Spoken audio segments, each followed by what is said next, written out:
बरतानिया में सीवरेज के पानी में पोलियो वायरस की मौजूदगी के इंकशाफ के बाद हुकूमत ने कौमी सतह पर इमरजेंसी नाफिज कर दी है। लंदन में सीवरेज के पानी में पोलियो के जिंदा वायरस मिलने के बाद महकमा सेहत ने आवाम से वैक्सीनेशन कराने की अपील की है। हुक्काम का कहना है कि दरियाफ्त होने वाला वायरस कमजोर है मगर इसमें फैलने की सलाहियत मौजूद है। बरतानिया को 2003 में मुकम्मल तौर पर पोलियो फ्री करार दे दिया गया था। बरतानिया में सीवरेज के पानी में पोलियो वायरस की मौजूदगी के इंकशाफ के बाद हुकूमत ने कौमी सतह पर इमरजेंसी नाफिज कर दी है।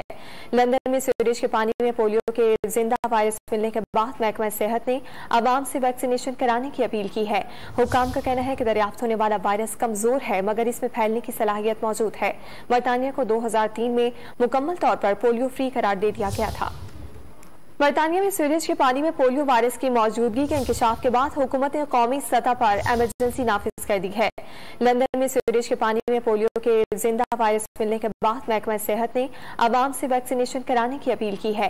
हुक्काम का कहना है कि दरियाफ्त होने वाला वायरस कमजोर है मगर इसमें फैलने की सलाहियत मौजूद है। बरतानिया को 2003 में मुकम्मल तौर पर पोलियो फ्री करार दे दिया गया था।